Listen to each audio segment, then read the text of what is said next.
Ya berangkat anak ke warung, nyuruh anak sekarang sakit hati. Bener kan? Nah sini nak beliin rokok ya, Samsul ke warung, bapak mau rokok, malah nyalain motor depan bapaknya. Jauhan pak warungnya, nyuruh yang lain aja pak.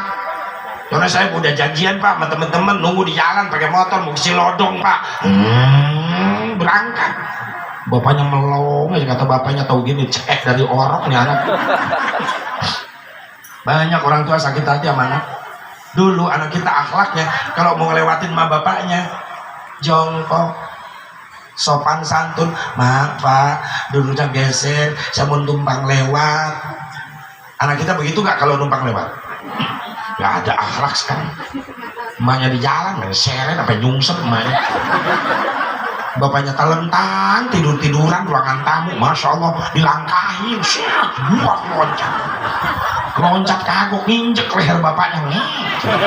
Ini anak jurig, udah nginjek leher bapaknya, melotot sama bapaknya. Bokap sih, bokap, lu kagak nyambung, lu makan sama pindang, keluar dari mulut jadi bokap. Datang emaknya, nyokap. Datang neneknya, nyokap. Datang engkongnya, nyakop.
Assalamualaikum warahmatullahi wabarakatuh.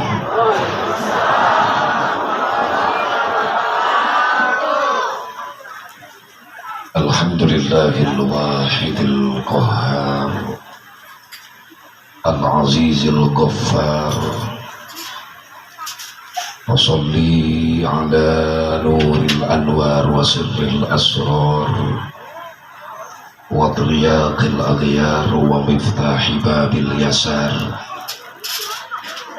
sayyidina wa maulana Muhammadil Mukhtar wa alihil athhar wa ashabihil ahyar adada ni'amillahi wa ifdhalih. Asyhadu an la ilaha illallah wahdahu la syarika lah wa asyhadu anna sayyidana Muhammadan abduhu wa rasuluhu la nabiyya ba'dah. Qala Allah ta'ala fi kitabihil karim, a'udzu billahi minasy syaithanir rajim. Bismillahirrahmanirrahim. Qad aflaha man tazakka wa dzakara isma rabbih fasalla. Wa qala an-nabiy sallallahu alaihi wasallam, man ahya sunnati inda fasadi ummati falahu mithlu ajri syahidin. Wa qala Syekh Tajuddin As-Subki, wa syukrul mun'imi wajibun bisyar'i. Allahumma hidayatan lis-shawab. Pengatur waktu, penata acara yang saya hormati, wabil khusus segenap para panitia penyelenggara peringatan haul Tuan Syekh Abdul Qadir Jailani Qaddasallahu sirrahul aziz, keluarga besar jamaah Majelis Al-Istiqlaliyah, keluarga besar masyarakat Kampung Setu, Kelurahan Cilangkap, yang alhamdulillah dengan izin Allah hakikatnya wasilah sababiyah ada proses acara ini bisa terlaksana karena ada proses, nggak ujuk-ujuk. Apa proses dari para panitia? Ada perjuangan, ada pengorbanan. Udah lama Al-Mukarram Khairuddin menghubungi kami untuk menentukan tanggal pengajian, meskipun jauh-jauh ke Cikampek, macet lagi, nggak disuguhin makan, enggak, soalnya nggak ada panitianya pada waktu itu, nggak ada seksi konsumsi, nggak ada. Udah setahun lebih ini perjuangan, disusul pengorbanan. Apa pengorbanannya? Harta, tenaga, pikiran. Harta dikorbanin. Ada tenda, ada panggung, sound system. Ini bukan milik panitia, bukan, punya orang lain. Kok dipasang di sini? Karena dibayar pakai harta panitia. Tenaga dikorbanin, jemaah ikut bebenah supaya nyaman di tempat dipakai ngaji. Bahkan sampai ada yang ikut begadang malam, menjemput meskipun salah sasaran, gara-gara Google Map-nya ngaco itu bukan. Kebetulan semalam habis ceramah di daerah Cisalopa, Bogor, langsung nginep di sini. Malam ini langsung ke Ciawi malam ini. Gak apa-apa meskipun gak ada yang nanyain. Ya barangkali mau tahu, habis dari sini saya ke Ciawi, malam besok langsung ke daerah Bandung, Cibaduyut. Biarin nggak ada yang nanyain juga. Ya, malam Selasa, malam Rabu, malam Kamis Brunei Darussalam. Kalau ada yang ngundang, kalau kagak ada ya udah molor di rumah. Apaan ke Brunei, nggak ada yang kenal, ada nyasar di sana. Alhamdulillah, ya ada perjuangan, ada pengorbanan, harta dikorbankan, tenaga dikorbankan, pikiran dikorbankan. Takut Asep Mubarok nggak datang. Ya kalau Asep Mubarok nggak datang, Ustaz Khairuddin yang digebukin. Ngomong ngondak Asep Mubarok datang kagak. Makanya saya begitu nyampe malam, seneng banget, girang dia. Girang sampai ninggalin saya, dia molor. Saya nggak ada sampai subuh, liciknya balik dia. Jadi kata Ustaz Khairuddin, nggak ada lagi nih mau balik, jemaahnya belum hadir, mau balik udah datang duluan. Berarti ya inilah mau balik ke Jajaden ini, udah datang duluan, nginep lagi, repotin lagi. Ini pengorbanan, takut Asep Mubarok nggak datang, takut nggak jadi nih acara. Ya kan imbasnya trauma nih tahun belakang kemarin, Pramu Bali berbangkrut semua gara-gara corona lahir itu. Panitia ngebatalin semuanya karena imbasnya. Kiai mau balik nggak boleh kemana-mana, cukup di rumah saja. Di rumah doang, gue makan apa? Nggak ada yang ngegaji, Raja Abad dibatalin semua, nggak diizinin. Ngarep-ngarep yang mati nggak ada. Ya barangkali ada tahlilan lumayan juga. Iya, ada yang mati nggak boleh ditahlilkan karena mengundang kerumunan. Gagal lagi. Masya Allah. Habis corona lahir adeknya di Afrika, lahirnya si Omikron. Patut si Omikron tuh genek gitu, lahirnya di Afrika. Kalau corona si pit putih, lahirnya di Cina. Lagi Omikron, repot lagi. Ini imbasnya semuanya, bukan di Indonesia aja, sedunia. Sampai di Indonesia tahun ke belakang, 2 tahun ke belakang, Masya Allah rukun Islam jadi kurang 1, ibadah haji. Betul kan? Nah inilah kita yakinkan, urusan nasib ibadah haji urusan Allah. Kalau kita ngomong-ngomong sama tetangga, sama temen, perasaan kita mah gak bakalan nasib ke Mekah, gak punya uang. Yang punya Mekah Madinah Allah. Betul nggak? Buktinya yang udah lunas gak berangkat. Betul nggak? Berarti yang milik Mekah Madinah tuh Allah. Kalau kita memang pengen ke Mekah, pengen ngerasain sujud depan Ka'bah, pengen merasakan indahnya baca salawat depan makam Rasulullah, Duluin daftar sama Allah yang punya Mekah Madinah. Kalau kita belum punya ongkosnya, jangan putus asa dari rahmatnya Allah. Yang punya Mekah Madinah Allah. Banyak kejadian yang nasib orang yang kagak punya apa-apa bisa nasib bajian. Allah mudahin nasibnya. Tetangga saya Ustadz, Masya Allah, boro-boro mikirin ongkos ke Mekah, pengen ngerokok aja susah, santrinya pada pelit. Di Cikampek begitu Bu, santri-santri pada pelit sama kiai. Kalau di sini ya awalnya dari sini kan.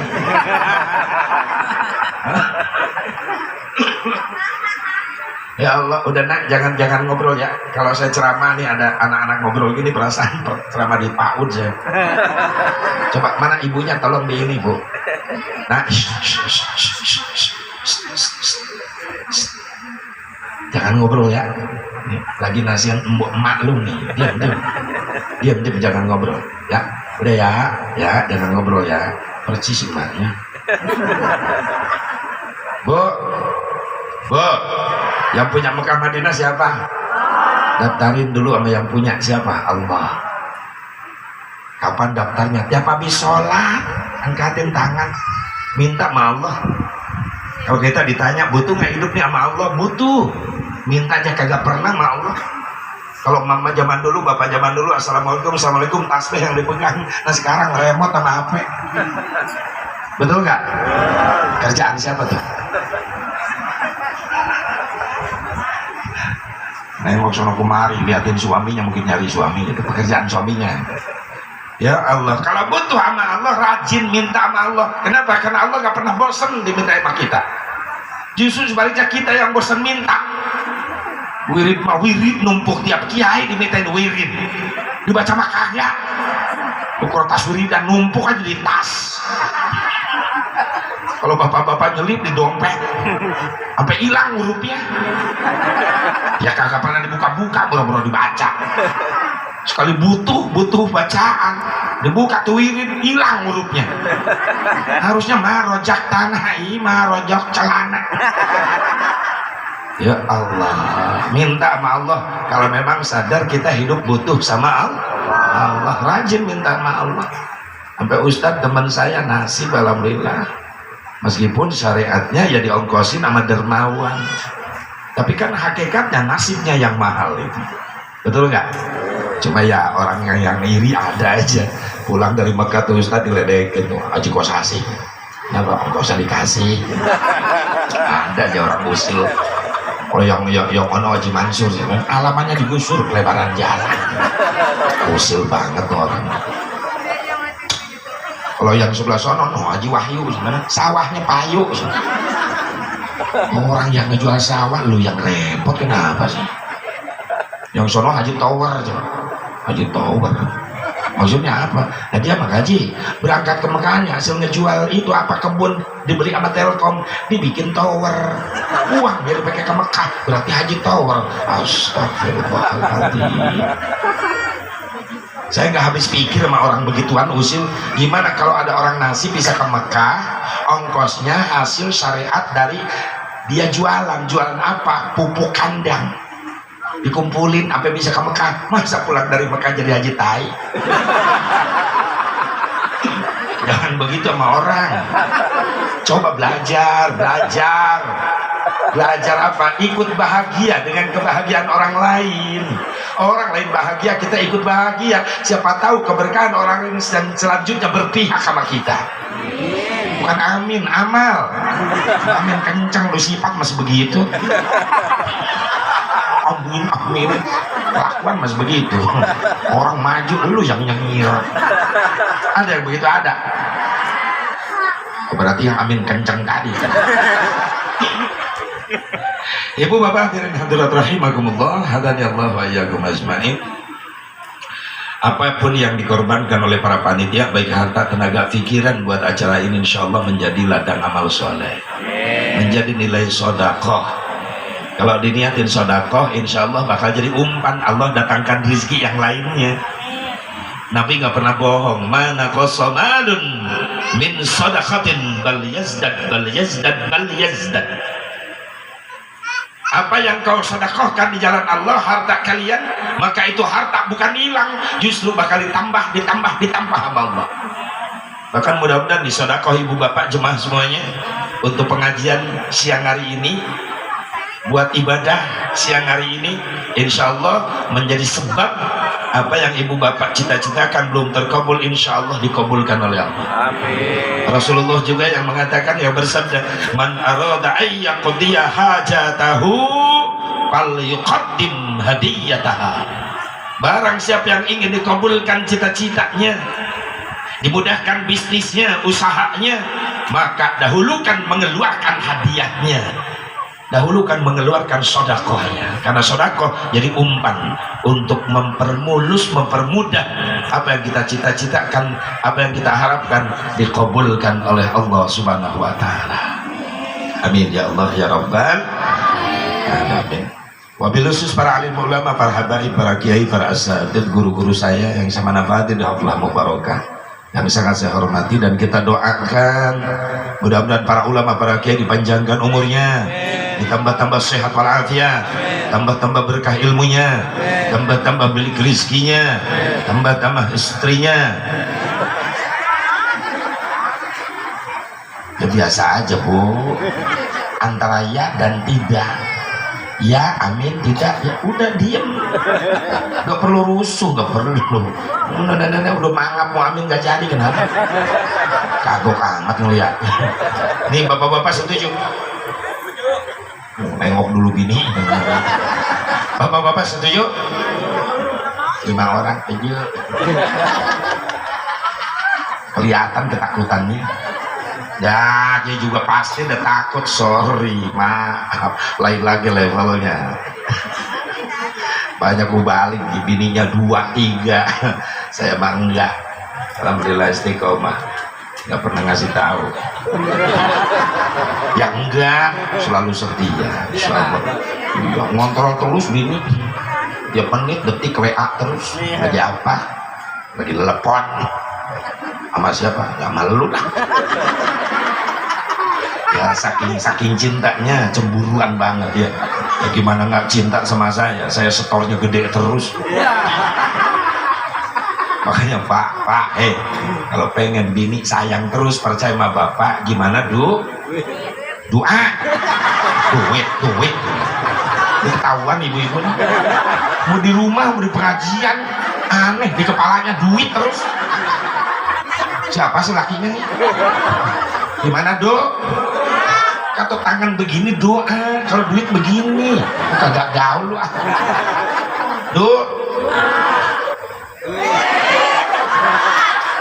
Berarti dua-duanya butuh doa, butuh duit. Iya.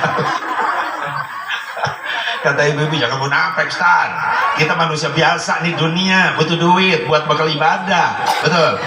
Nabi yang nyuruh talabul halal fariidatun ba'da fariidah. Carilah uang yang halal setelah mengerjakan yang wajib. Carilah uang yang halal untuk mengerjakan wajib. Ibu wajib nutup aurat, nggak mungkin bikin kerudung sendiri, busana muslimah sendiri. Ini kan yang bikin orang lain. Ibu yang pakai karena pakai apa? Butuh duit. Makanya kalau sama Ustadz Makiai jangan ngecap loh, Ustadz matre, Ustadz mata duitan. Ustadz juga manusia, butuh duit. Udah salah lagi. Lihat tangan, butuh duit. Aman? Nah gitu komplit dong. Bu mau kemana Bu? Oh iya. Nanti sering-sering ngaji bawa anak. Hati-hati di jalan. Ya kasihan. Yang lain mau ikut pulang ayo. Enggak? Ya udah. Kalau bisa pulang semua aja lah. Gue nggak capek. Amplop udah dirapet. Bu, butuh doa ama normal, saya juga manusia, makanya jauh-jauh dari Cikampek ke Tapos ke Cilangkap daripada diem di rumah. bener, pusing kepala di rumah mikirin banyak ulang-ulang utang baru ketemu udah mitnah. Tahu dari mana gue banyak utang? Enak aja lu mitnah lu, ulang-ulang utang. Makanya saya berangkat ke sini, mudah-mudahan di sini dapat doa. Astagfirullahaladzim, ini orang rajin mitnah di sini ya. Insya Allah di bubar pengajian ibu bapak bawa ilmu, saya pulang bawa amal, amplop. Tapi lu pulangan kesini aja dah.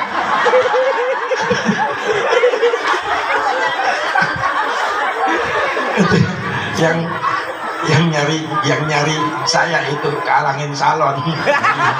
Dan nih asli juga nih. Di salon gue banting juga. Salah strategi nyimpen salon, ibu-ibu nengokin mana orangnya. Ya, asli ya, alis ya, gelap ya. Puas. Udah duduk lagi alis.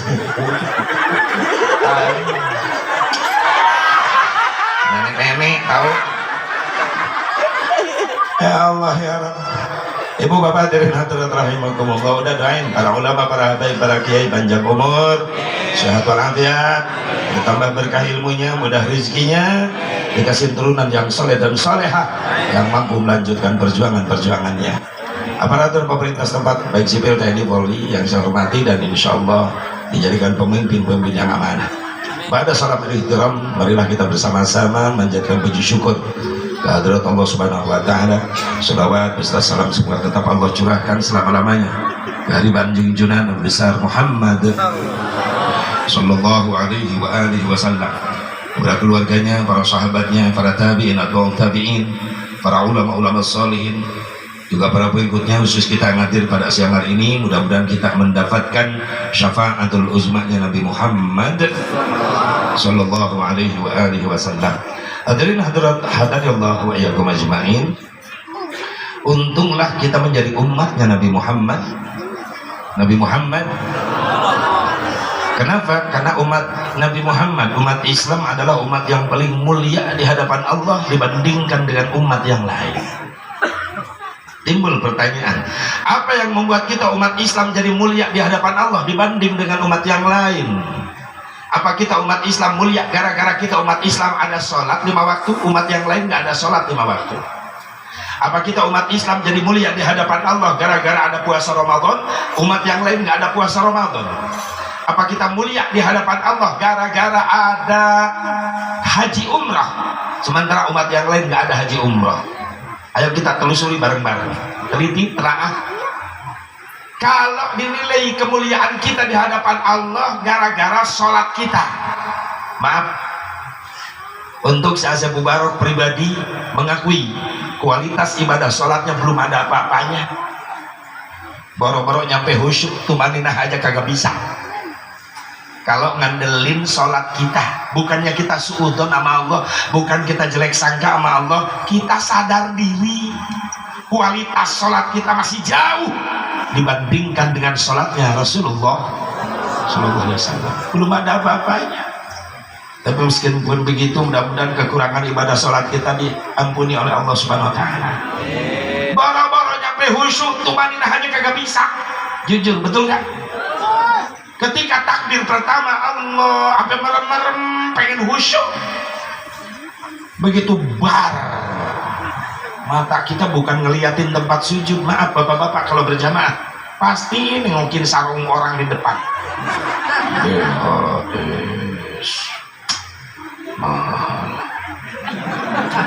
Tapi atas juga bagus. Allah Akbar. Tapi yang baru sekarang mahal katanya atlas. Nggak apa-apa, wadi morsa nih. Kalau malaikat tukang humor udah ditendang tuh orang sholat begitu. Belanjanya di mana tolol? Terus sholat mikirin harga sarung. Makanya kalau sholat anak kita ke masjid, tolong Bu, punya anak laki-laki ke masjid, kasih bajunya yang polos. Kalau berjamaah bukan mikirin diri sendiri, bapak-bapak nih laki-laki di masjid, pikirin orang di belakang kita untuk menjaga kehusyuan, ketumaninahan yang di belakang kita. Di sembarangan anak ke masjid pakai kaos bebas, berjamaah ngikut, kaos hadiah iklan dipakai sholat berjamaah sama anak kita. Ini kacang Garuda, jeblak di belakang, ini kacangku. Di sampingnya temennya pakai kaos hadiah kopi kapal api, jelas lebih enak. Di depan lagi anaknya, ustadz di belakang sholat sunat. Allahu Akbar. Begitu mata melek lihat di depan kaos anak-anak, ini kacangku. Di sampingnya jelas lebih enak. Ustadz jadi mikir bukan khusyuk, ini kacang apaan yang enak. Jadi ngaco tuh Ustaz. Mata keganggu ketika sholat, telinga diganggu ketika sholat. Maaf ibu-ibu, kalau saya tanya, sholat isyaknya ibu-ibu bukan karena adzan isya, karena iklan. Lu ngaku jujur lu. Anak udah ngasih tahu, man, udah adzan isya, nyantai, isya lama waktunya. Ini sayang si Andin lagi seru-serunya. Nanti kalau iklan sholat isyaknya kalau begitu iklan baru dah ke kamar sholat. Anaknya ngomandoin di ruangan tamu depan TV, ma iklannya banyak. Maya tenang, iklannya banyak. Udah nyampe 3 rakaat, anaknya teriak, memulai Allah Akbar, Allah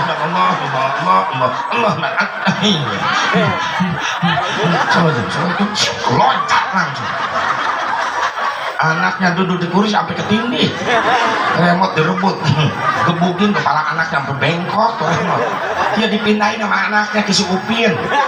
Upin tuh, ih udah ancar gua lagi seru si Andin, sholat hancur, wiridan lapor, kepala anak genjul. Kerjaan siapa tuh? Telinga keganggu, hidung keganggu ketika sholat. Makanya maaf, yang rumah bertetangga dengan masjid, waktu-waktunya sholat jangan goreng-goreng ikan asin. Sholat loh. Ada yang sholat di masjid lagi lapak-lapak, sholat dulu sampai melengking lapar. Nggak nyadar tuh yang masak samping masjid ikan asin buandeng, masuk asapnya ke masjid, dia lagi sholat. Cocoknya sama jengkol sambal berdaga, cocok habis sholat ngeliwat. Allah, kacau bener ke sholat. Hidung keganggu, apalagi kalau kita lagi sholat keganggu pantat. Maaf jujur, pasti nih bapak-bapak ibu-ibu ada yang pengalaman sholat nahan kentut. Ayo jujur, dibatalin, sayang serokaat lagi, nggak dibatalin, udah nyedek ke gerbang. Bagaimana ekspresi orang nahan kentut lagi sholat?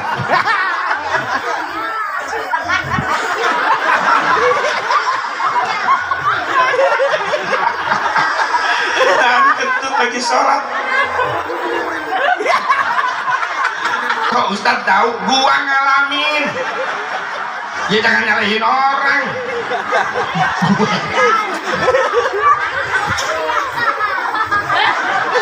Dibatalin, sayang serokaat lagi. Lebih jago tuh anak muda lagi berjamaah sholat, imamnya engkong-engkong, lambat banget, metik tanpa gigi. Imamnya metik. Gerutu aja nih anak muda di belakang, lambat banget nih imam. Gua gak kuat pengen kentut. Ya imam gak tahu lu mau kentut, imam nyantai-nyantai aja. Ini anak muda di belakang serokaat lagi, bertahan bener-bener hebat. Nah ini kentut, Allahu Akbar, itu ruku di pantat nyengsol, takut kebeledan, sujud nungging, nilep tuh pantat. Jago tuh orang tuh nang kentut anak muda, begitu tahiyat duduk gerbek lagi. Ketika denger imam di depan, assalam, juga nembak. udah merusak sholat. Masya Allah. Jujur kalau kita hitung kemuliaan kita diukur dari sholat kita, maaf bu, masih jauh dari khusyuk, betul nggak? Tumaninah aja nggak bisa. Belum pernah kita ngerasain sholat nangis. Paling orang di Mekah, ibu bapak lagi umroh lagi haji pernah ngerasain. Apalagi yang pertama kali ke Mekah, jangankan lihat Ka'bah di dalam haram, baru melihat Masjidil Haramnya aja di halaman luar udah pada nangis, udah dak lupa mau ongkos 30 juta. Bener ya bu ya, yang pernah ke sana ya, sebelum masuk Masjidil Haram disiapin dulu mal pembimbing di halaman Masjidil Haram, dihitung jemaah, takut hilang, takut ketinggalan. Saya ngebimbing umroh tiap tahun, bimbing umroh. Ini ada yang baru pertama kali pemula nih jemaah, di samping saya engkong-engkong.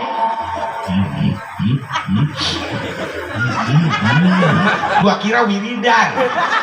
Dilihat tuh mewek di singkong. Ada pangkong. Banyak dosa. Ih, gua juga banyak. Sombong. Ya, apa? Masjid Haramnya di mana? Ini depan. Dia kira hotel. Ini Masjid Haram. Ka'bahnya di mana? Di dalam. Masih ada? Ya ada lah, masa hilang. Ada, tenang. Bentar lagi maghrib. Adzan bentar lagi kita masuk dalam haram supaya kita sholat di dalam Masjidil Haram bisa liatin Ka'bah dulu. Ayo siap-siap, talbiyah sunat, masuk. Labbaik Allahumma labbaik. Masuk masjid, nangis lagi lihat Ka'bah. Biasanya nengok di foto di TV ini ada di depan. Nah. Lu pingsan, gua yang repot. Lebih ngebimbing TK saya. Emang dia juga TK, taman kada luar saja. Dia berhenti nangis pagi besok adzan maghrib. Allahu Akbar, Allahu Akbar. Begitu adzan Masjidil Haram, berhenti dan nangis. Udah gua kaget. Dulu tadi nangis, sekarang berhenti. Ada apa Kom? Ada apa? RCTI. Dia sering dengar adzan begituan di rumahnya maghrib di RCTI. Niko, yang ini mah asli Mekah. RCTI juga dapat ngerekam dari sini. Untung gua nggak jawab oke. Masya Allah. Habis adzan iqamah, Allahu Akbar, Allahu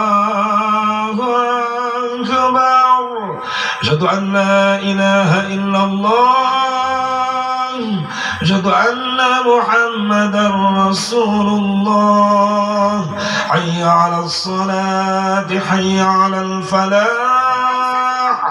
qad qamatis salatu, qad qamatis salah, Allahu Akbar, Allahu Akbar, la ilaha illallah. Imam mulai kedengeran suaranya di depan. Wa tadilu sufufakum, luruskan saf. Allahu Akbar. Bilal ngikutin dari belakangnya. Allahu Akbar. Enak. Dia dengar suara imam sampai lupa mau ongkos. Nyetrum. Emang Islam indahnya begitu. Islam tuh ada seni. Seni apa? Seni qiraat. Betul nggak? Kalau nggak ada seni, nah adzan gimana? Lurus. Preman insaf adzan belum dilatih apa-apa udah adzan. Teriak-teriak subuh. Allahu Akbar. Allahu Akbar. Orang pada bangun tidur bawa golok ke masjid. Ada seni. Bismillahirrahmanirrahim. Alhamdulillahi Rabbil Alamin Ar-Rahmanir-Rahim Maliki Yaumiddin. Enak, nikmat. Makanya orang ke Mekah haji umroh ongkosnya mahal, resikonya nyawa, capek, tapi aneh, kagak ada yang kapok. Pulang dari sono pengen ke sono lagi. Kenapa? Ada kenikmatan batin yang gak mampu dibayar dengan nilai 30 juta. Sehingga pulang dari Mekah itu terasa indahnya sholat di sana. Apalagi yang belum nasib. Mudah-mudahan dengan karomat Syaikhul Qadir Jailani qaddasallahu sirruhu haji, saya yakin yang di sini adalah pecinta-pecinta wali-wali Allah, bisa nasib berangkat ke sana. Amin. Ya Allah ya Rabban. Pengen ke sana Bu? Pengen? Yang belum? Pengen gak? Udah daftarnya belum? Siapa yang mau bawa? Ya daftar duluan sama Allah yang punya Mekah Madinah. Ini pada nasib semuanya. Amin. Yang muda bisa berangkat lagi ke sono karena rindu. Apalagi yang belum, insya Allah bisa merasakan nikmatnya sujud di depan Ka'bah, bisa merasakan nikmatnya baca sholawat di depan makbarah Rasulullah Sallallahu Alaihi Wasallam. Diukur sama sholat kita masih jauh kualitasnya. Mungkin mulia kita di hadapan Allah dibanding dengan umat yang lain gara-gara puasa Ramadan kita. Maaf, kualitas puasa Ramadan kita masih jauh. Baru-baru nyampe kualitas khusus, nyampe puasa khusus aja belum bisa. Kita mah puasa Ramadan kualitasnya cuma kualitas puasa umum. Apa puasa umum? Baru mampu nahan lapar haus doang. Mata kagak ikut puasa, bibir gak ikut puasa. Ngebuburit, nungguin maghrib, bukannya tadarus tuh bibir ngegosip aja. Kok besok mah ngebuburit lagi cepat, gak kerasa maghrib. Lagian ceritanya belum beres. Cerita apa? Biasa, tetangga sebelah. Masya Allah, tidak hilang semuanya. Betul? Mungkin gara-gara haji umroh masih jauh. Pulang dari Mekah kita Pak Haji cuma dapat peci putih doang. Ngerasain nikmatnya sholat di sana sampai nangis Pak Haji. Waktu di Mekah doang. Pulang dari Mekah tuh Haji, Bu Haji nyampe ke Cilangkap, ke Setu, sholatnya Pak Haji di sini Bu Haji, gak nangis lagi. Betul? Timbul pertanyaan, kemana air matamu, Ji? Udah hilang semuanya di sana. Baca sholawat nangis di situ. Kita ke Raudhah Madinah Al-Munawwarah, masuk dari Babus Salam pengen ziarah ke Rasulullah ke Raudhah, baru ngucapin kalimat Assalamu alayka ya Rasulullah, nangis malu sama Rasulullah. Pulang dari Mekah tuh haji baca sholawat di Setu gak nangis lagi. Kemana air matamu, Ji? Habis di Madinah. Makanya pengen ke sono lagi. Mudah-mudahan bisa nasib lagi, cepat normal lagi di Indonesia. Amin. Ya ribet lah gara-gara yang beginian, diteguran dunia nih. Bukan Indonesia saja, sedunia. Mekah Madinah kena imbasnya. Betul gak?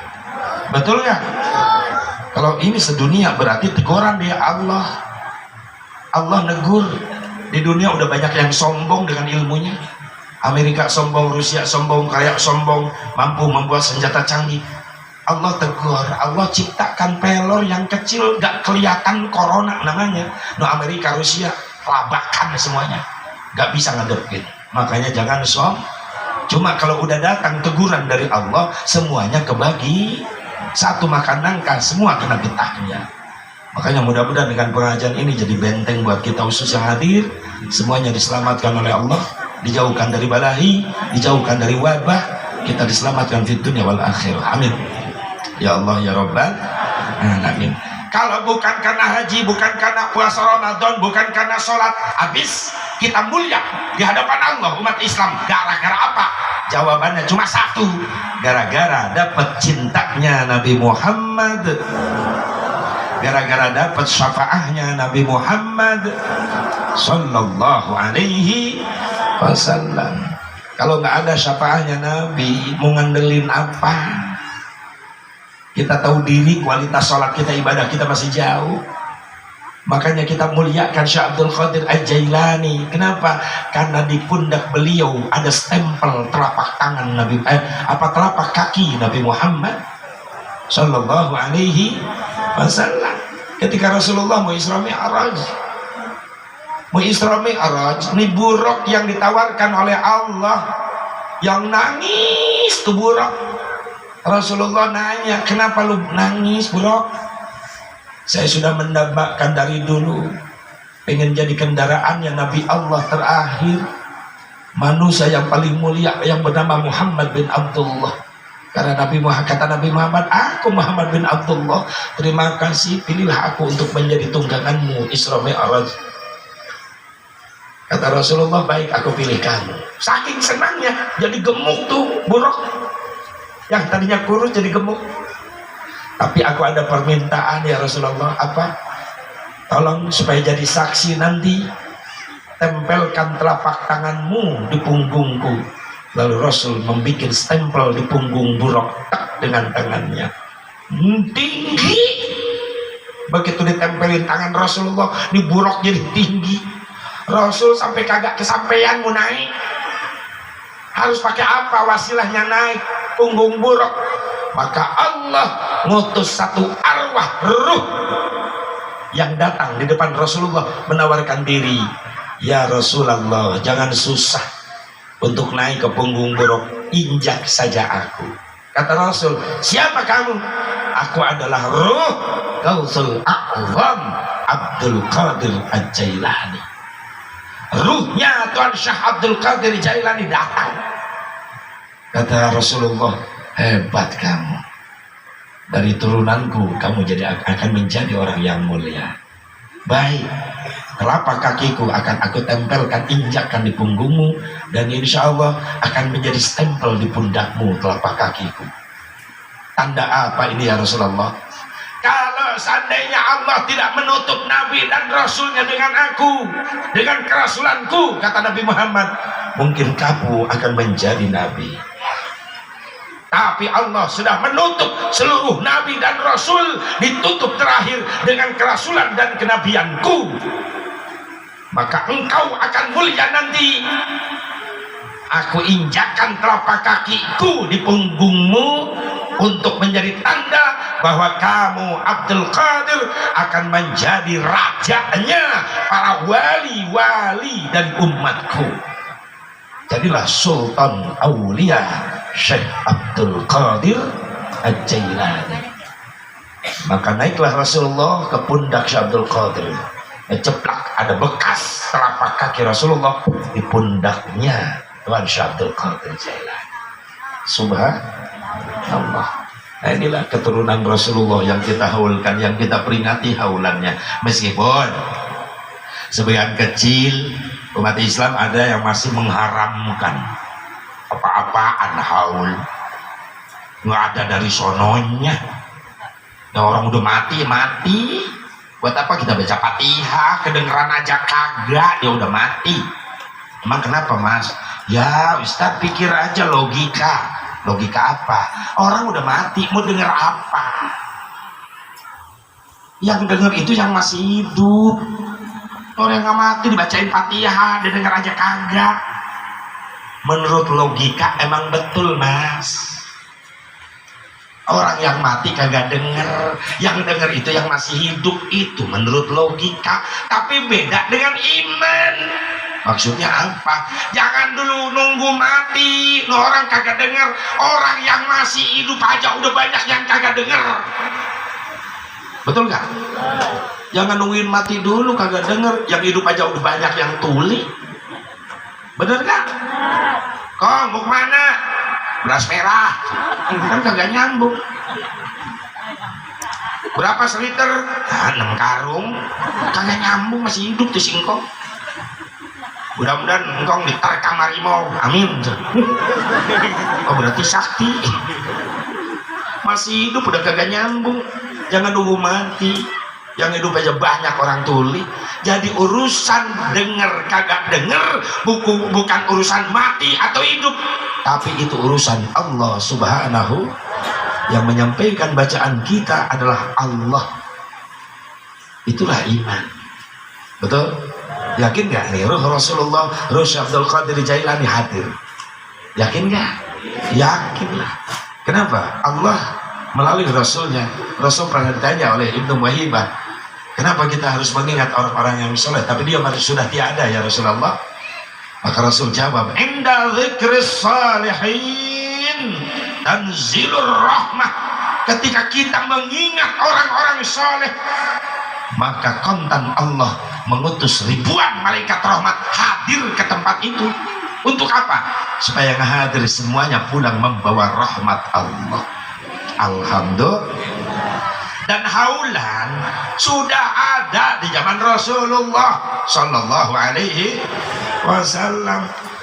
Makanya baca dulu sejarah. Jangan kata bid'ah tuh dolalah sesat. Nggak ada dari sononya. Apa-apa nggak ada dari sononya. Maulid nggak ada dari sononya. Wajaban nggak ada dari sononya. Di Kerawang ada yang begituan, Bu. Haji mau kemana? Muludan. Nggak ada dari sononya, Pak Haji. Saya samperin, lu ngomong apa barusan?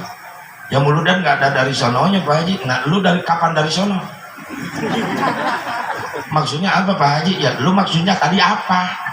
Iya, Pak Haji, Muludan nggak ada dari sononya, begitu. Ya sekarang gua tanya, lu kapan ke sono? Ketemu sama siapa lu di sono? Bawa apa lu dari sono? Kapan lu mau ke sono lagi? Makin pusing orang gitu. Kok Pak Haji jadi gitu? Soalnya lu begitu. Kalau nggak mau digitu-gitunya, lu jangan begitu. Nah, begitu nih. Kacau. Iya, apa-apa nggak ada di sono, nggak apa-apa bid'ah. Baca sejarah. Riwayat Ibnu Abbas radhiyallahu anhu, kata Ibnu Abbas, karena Rasulullah SAW ya'ti kubur syuhada inda ra'sil haul fayaqulu assalamu alaikum bima sabartum fa ni'ma ukhbad dar. Qala wa kana Abu Bakar Umar Utsman yaf'aluna dzalik. Hampir setahun sekali Rasulullah menghaulkan para syuhada Uhud. Rasulullah itu setahun sekali harus ke Uhud. Kenapa? Menghaulkan.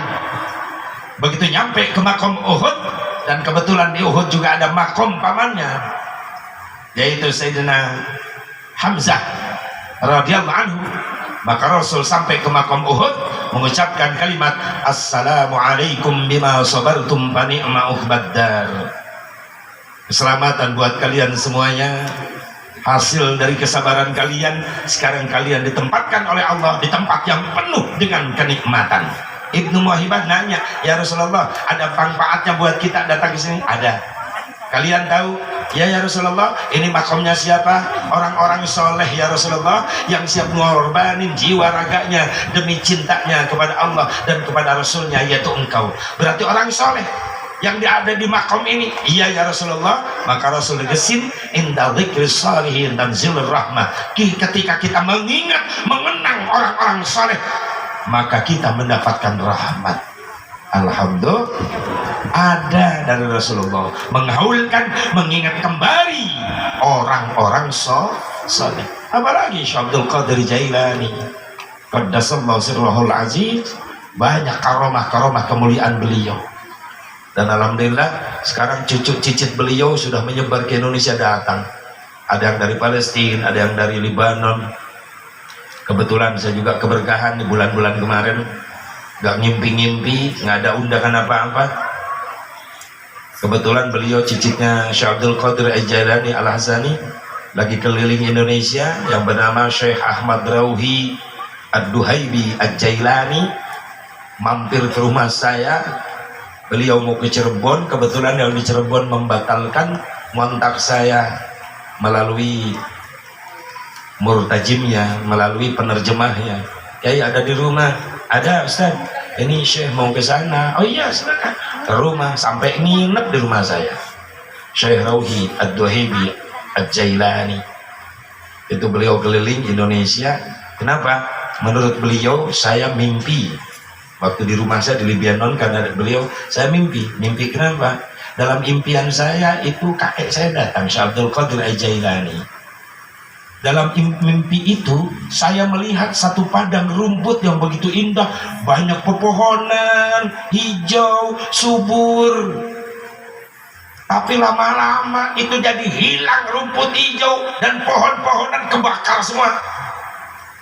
Kakek saya datang. Saya nangis itu dalam mimpi, nangis melihat itu tempat yang tadinya indah kok jadi kacau balau begini. Kakek saya datang dalam impiannya. Saya tanya, kakek datang mau apa? Justru kata Syekh Abdul Qadir, aku mau nanya kamu, kenapa kamu nangis kakek? Saya mimpi melihat begitu indah, ada tempat hijau, rindang, subur, makmur, tapi sekejap itu hancur rerumputan dan pohon-pohonan. Itu daerah mana kakek? Kata Syekh Abdul Qadir, itu satu negara yang dimana di negara itu selalu dibacakan riwayat sejarah manakibku. Negara apa itu kakek? Itu namanya Indonesia. Ya paling mayoritas yang selalu membacakan riwayat Syekh Abdul Qadir Jailani di Indonesia, mayoritas. Boleh aku ke sana, kakek? Kamu datang ke sana. Nanti yang lain pun akan mengikuti ke sana. Karena di sana adalah orang-orang yang dekat dengan aku. Ketika nanti di yaumil mahsyar, mereka ada di hadapanku nanti. Makanya pantas di Indonesia banyak majelis manaqib, majelis thariqah. Ternyata sudah dimimpikan oleh cucunya. Dan penasaran, beliau pun datang ke Indonesia. Ternyata sesuai dengan mimpinya, apa yang dilihat, Indonesia begitu indah. Pertama kali dia datang ke Jawa. Subhanallah, ini negara kita ini, subhanallah. Syekh Abdul Qadir aja memimpikan sudah tahu Indonesia. Rasulullah pun begitu. Ketika Hadratus Syekh Al-Maghfurlah Mbah Hashim Asy'ari pesantren di Makkah, dia punya adik kelas pesantrennya bernama Dzurriyyah Rasulullah, bernama Ali Habib Husain Al-Jufri. Itu adik kelasnya Mbah Hashim Asy'ari. Beres pesantren pulang, nih Habib Husain Al-Jufri pengen tahu pulang kemana. Indonesia, saya pengen ke Indonesia. Maka hijrahlah dari Tarim Yaman Habib Husain Al-Jufri. Di mana? Ke Palu, Sulawesi. Dia berjuang agama di sana. Mbah Hashim di Jawa, Habib Syah Aslim Al-Jufri berjuang agama di Palu, Sulawesi. Ketika dalam satu saat tidur, Habib Salim Al-Jufri tidur. Dalam tidurnya datanglah Rasulullah dalam mimpinya. Kata Rasulullah, Al-Jufri, kalau negara ini merdeka, tolong sampaikan, kasih mereka bendera dua warna, merah dan putih. Lalu Habib Salim Al-Jufri menghubungi Mbah Hashim Asy'ari. Mbah Hashim Asy'ari, aku mimpi. Mimpi apa? Rasul datang kepadaku dalam mimpiku. Ada amanat apa? Ada pesan apa? Kalau negara ini merdeka, tolong kasih bendera dua warna, merah dan putih. Maka kata Mbah Hashim Asy'ari, baik, itu ide bagus. Aku akan sampaikan kepada Bung Karno nanti ketika Muktamar NU kedua tahun 37. Maka pada Muktamar NU kedua tahun 37, pesan itu disampaikan kepada Bung Karno dan tidak ada tawar-menawar. Bung Karno langsung menerima merah putih adalah bendera kebangsaan kita. Pesan dari Rasulullah. Makanya wajar di Indonesia banyak Dzurriyyah Nabi, betul? Karena Indonesia nggak bisa dijauhkan dari habaib. Indonesia nggak bisa dijauhkan dari Dzurriyyah Nabi. Kenapa? Banyak para habaib yang ikut mendirikan bangsa tercinta ini. Betul nggak? Yang merancang gambar Garuda aja itu kan Dzurriyyah Nabi, cucu Nabi Sayyid Hamid Al-Qadri. Itu perancang burung Garuda. Yang membuat Paskibra, pasukan pengibar bendera. Ketika Bung Karno mau memproklamasikan, ini siapa yang mengibarkan bendera? Datanglah seorang TNI, Tentara Nasional Indonesia, berpangkat sersan pada waktu itu, bernama H. Mutahar. Kata H. Mutahar, Bung, jangan susah-susah, saya sudah bikin pasukan pengibar bendera. Sampai sekarang Paskibra dipakai di istana. Siapa yang menciptakan Paskibra? adalah dzurriyyah Nabi Mutahhar yang nama aslinya adalah Al-Habib Husain bin Ahmad bin Husain bin Ahmad bin Husain Al-Mutahhar, cucu Nabi. Cuma nggak dijelasin di situnya Habib Mutahhar, enggak, Mutahhar. Bahkan beliau menciptakan lagu kebangsaan kita 17 Agustus tahun 45. Siapa penciptanya? Mutahhar, Al-Habib Husain Al-Mutahhar. Makanya nggak bisa dijauhkan. Pantas Allah tidak hancurin Indonesia sekaligus. Kenapa? Karena masih banyak dzurriyyah Nabi Muhammad SAW. Masih banyak pecinta Syekh Abdul Qadir, masih banyak pecinta Rasulullah Sallallahu Alaihi Wasallam. Bukannya nggak mampu Allah ngancurin Indonesia, dihilangin sekaligus, Allah mampu. Lihat peta Indonesia, lautan daratan masih luas lautan, naik aja air laut Indonesia hilang, Allah mampu ngadain seperti itu. Cuma dituntut gunung atu-atu aja yang kentut, pret.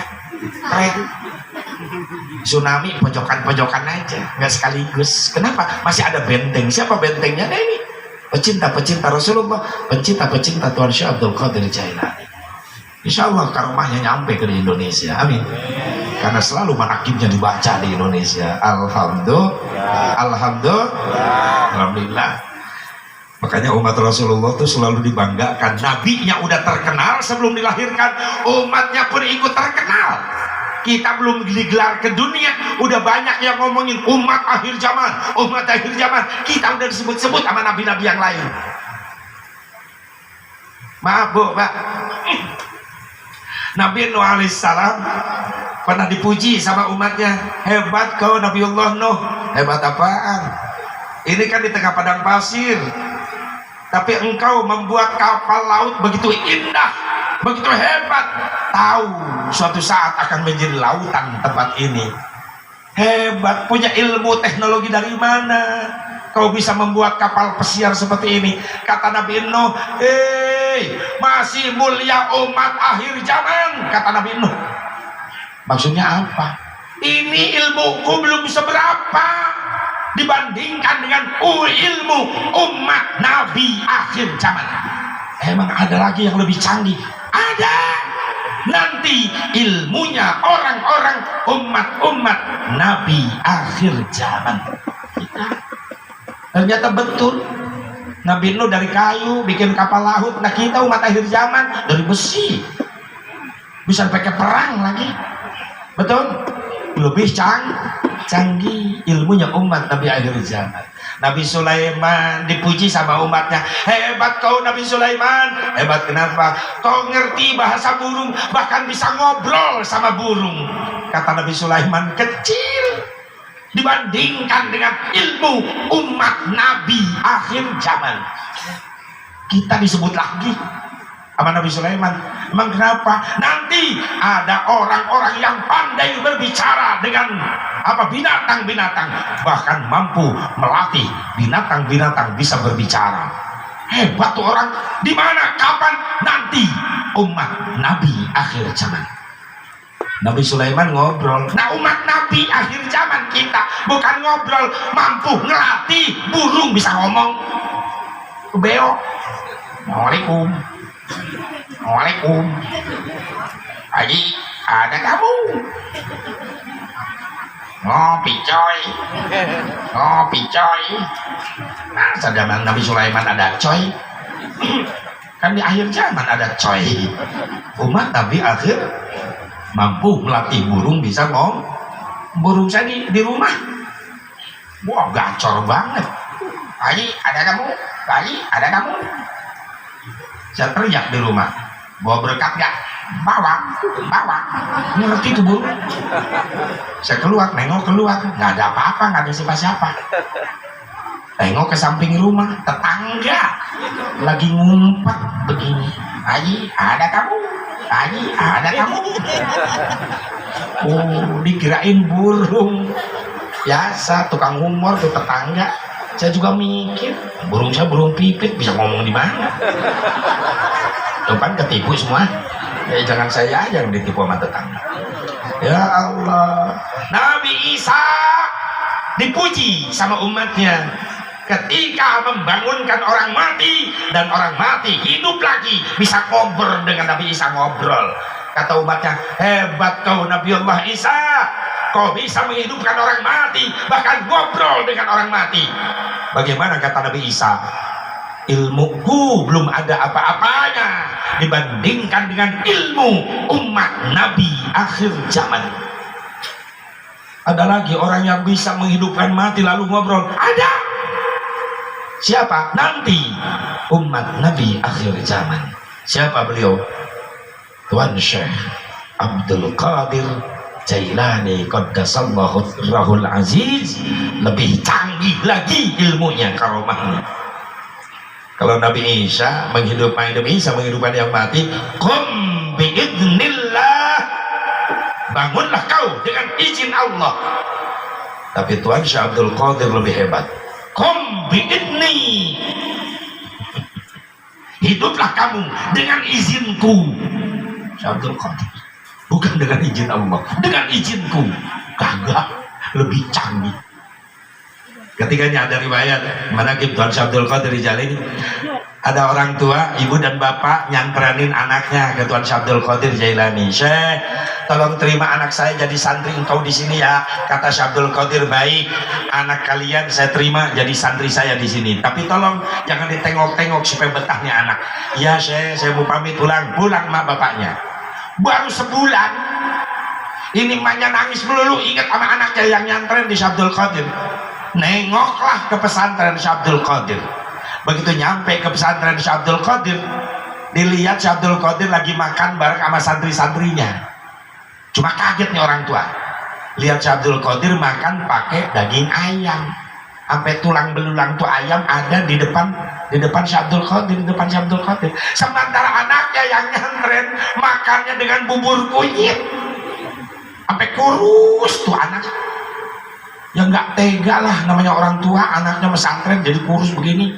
Marah nih orang tuanya. Syekh, engkau gak adil. Kata Syekh Abdul Qadir, gak adil kenapa?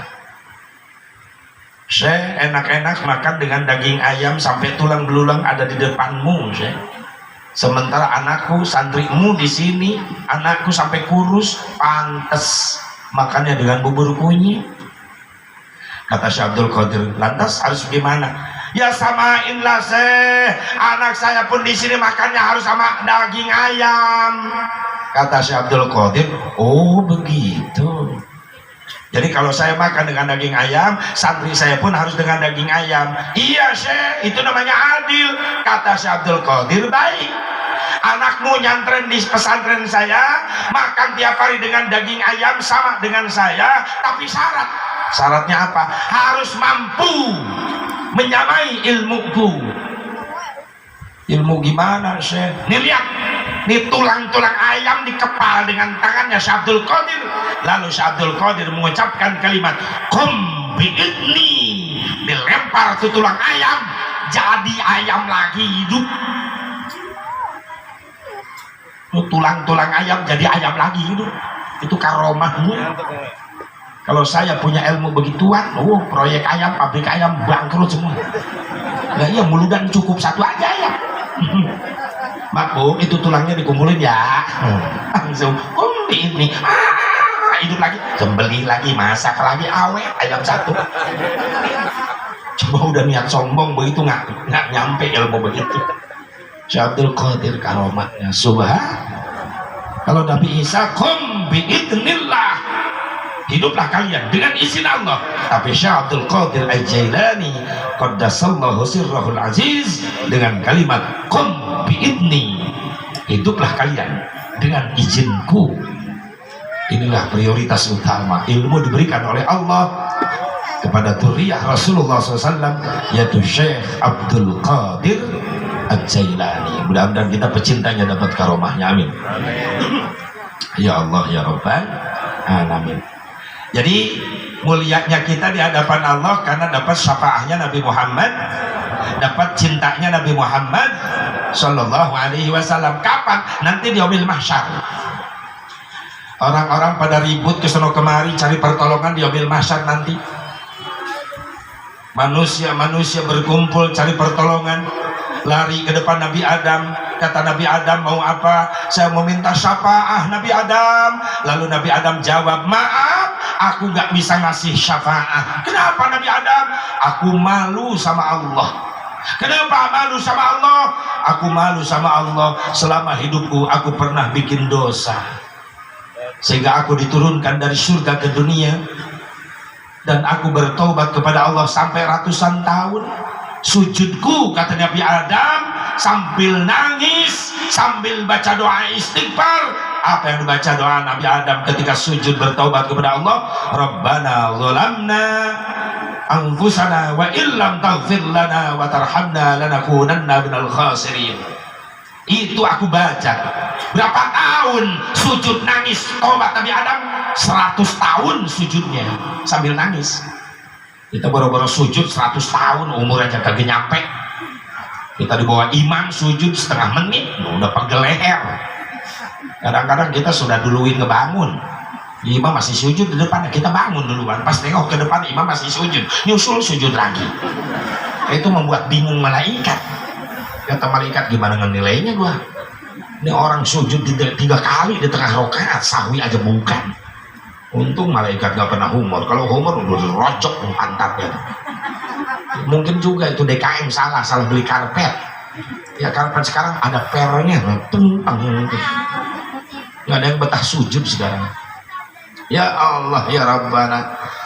Bahkan satu riwayat Nabi Adam ketika sujud membaca Rabbana dzalamna anfusana sampai 100 tahun nangis di atas batu, karena Nabi Adam ketika diturunkan dari surga diturunkannya di Boots. Dulu namanya Boots, sekarang India. Istrinya Siti Hawa diturunkan di Jeddah. Makanya sekarang disebut itu kota Jeddah di Mekah. Jeddah itu apa? Nenek turunnya Siti Hawa, neneknya manusia. Nabi Adam di Boots, India. Selama 100 tahun.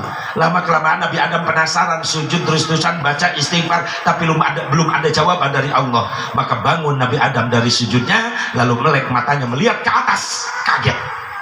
Ketika melihat ke atas, dua kalimat bercahaya begitu indah dibaca oleh Nabi Adam, la ilaha illallah Muhammadur Rasulullah.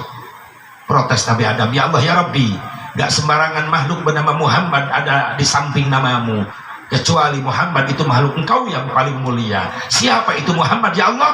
Allah jawab, ya Adam, hada ismun min asma'i auladik. Adam, ini Muhammad nama calon putra turunanmu.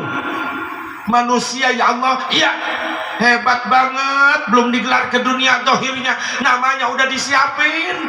Allah tegesin, Adam, ini Muhammad adalah manusia yang paling aku cintai. Lalu Allah nyuruh Nabi Adam, ya Adam, ud'uni bihaqqihi qad ghafartu lak walaula Muhammadin ma khalaqtuk. Adam, mintalah kepadaku dengan haknya Muhammad, maka aku ampunkan kesalahanmu. Karena kalau aku tidak menciptakan Muhammad, maka aku tidak akan menciptakanmu. Secara tidak langsung inilah asal muasal adanya perintah tawasul. Jadi yang nyuruh tawasul itu Allah. Yang pertama tawasul itu Nabi Adam. Bagaimana katanya Nabi Adam tawasulnya? Ya Rabbi, inni atawassalu bihadzal walad antaghfirli hadzal walid. Ya Allah, aku bertawasul perantara putra turunanku yang bernama Muhammad, ampunkan aku bapaknya. Maka Allah terima tobat Nabi Adam setelah Nabi Adam menyebut-nyebut nama Nabi Muhammad. Berarti ada perintahnya kalau begitu tawasul. Ya ada, surah Al-Maidah, Al-Quran. Bismillahirrahmanirrahim. Ya ayyuhan ladina amanu taqullah wabtaghu ilaihil wasilah wallahu a'lam bimuradi. Orang-orang yang beriman, bertakwalah kepada Allah dan minta sama Allah dengan wasilah. Siapa yang dimaksud di sana? Nabi Muhammad.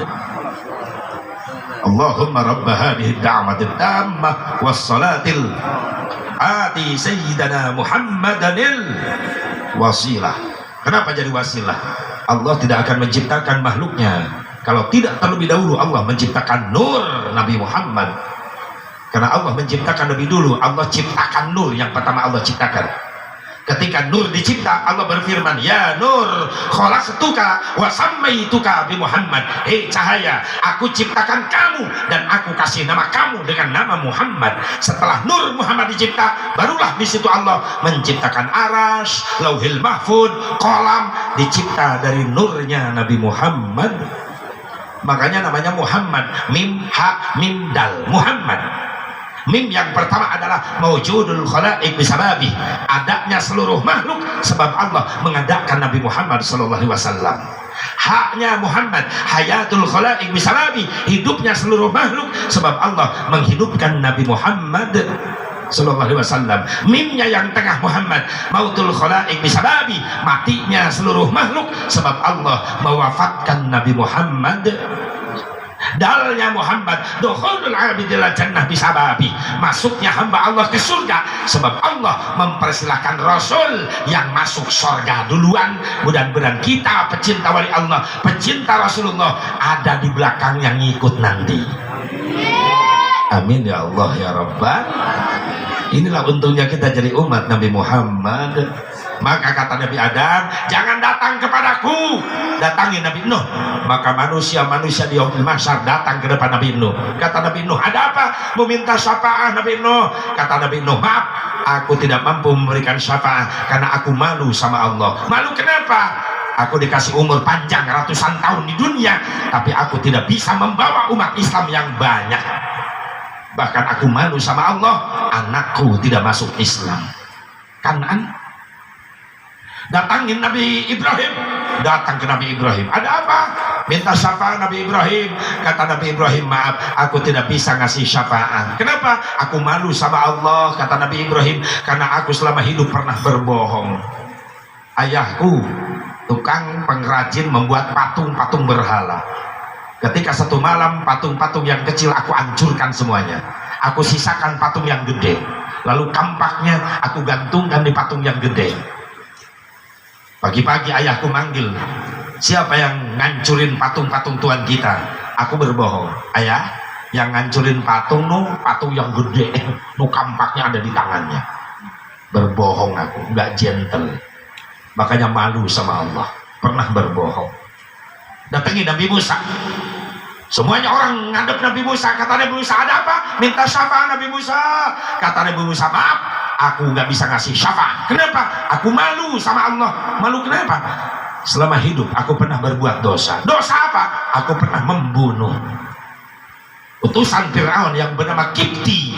Aku bunuh. Malu aku sama Allah. Datangin Nabi Isa. Semuanya datang ke Nabi Isa. Kata Nabi Isa, ada apa? Meminta syafaat. Kata Nabi Isa, maaf, aku gak bisa ngasih syafaat karena aku malu sama Allah. Kenapa malu? Dengan adanya aku di dunia, banyak orang salah kaprah menganggap aku sebagai anak Allah. Malu aku sama Allah. Mending datangin tuh orang yang lagi sujud. Siapa dia? Nabi Isa. Dia satu-satunya orang yang paling mulia, paling suci, selama hidupnya belum pernah berbuat dosa. Siapa dia? Beliau adalah Nabi Muhammad sallallahu alaihi wasallam. Maka Allah bangunkan Rasulullah, irfa ra'sak, bangun, angkat wajahmu.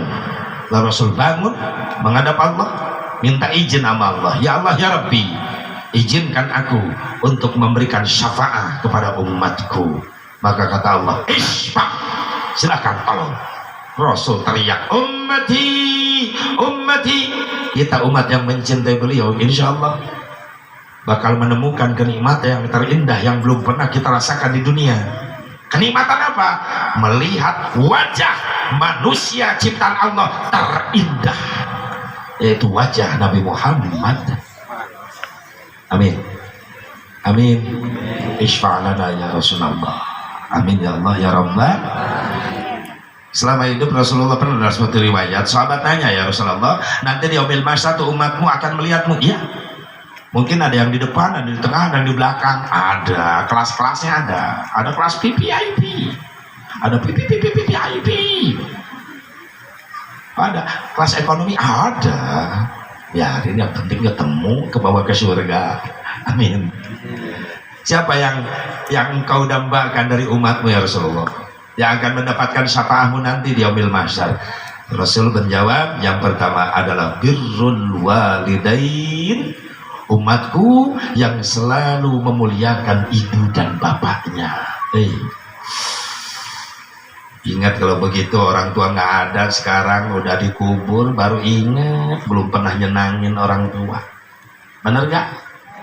Kita jadi anaknya mampu, dulu emak kita masih ada, masya Allah, rumahnya aja ngebul, tanah ngebul lantainya, nggak dibeliin keramik. Begitu mati emaknya baru dikirim keramik ke makam. Ya makamnya di keramik. Ada yang begitu di sini?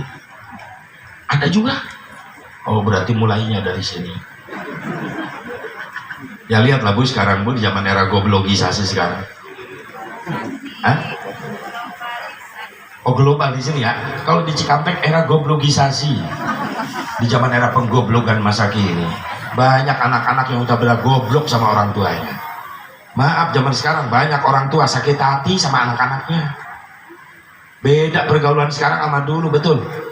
Anak-anak dulu kalau disuruh, nah sini nah ke warung ya beli cabai tomat, makmu nyambel, nggak banyak nanya, lu anak berangkat ke warung. Nah sini nah, kenapa bah? Tolong ya, abah beliin bako sama daun arirnya sama pahpirnya. Iya kalau dulu kan bako, daun kaung, pahpir. Ya berangkat anak ke warung, nyuruh anak sekarang sakit hati. Bener gak? Nah sini nah, beliin rokok ya, Samsung ke warung, bapak mau rokok. Malah nyalain motor depan bapaknya. Jauhan Pak warungnya, nyuruh yang lain aja Pak. Karena saya udah janjian Pak sama temen-temen, nunggu di jalan pakai motor mau ke Cilodong Pak. Berangkat. Bapaknya melong aja, kata bapaknya tahu gini, cek dari orang nih anak. Banyak orang tua sakit hati sama anak.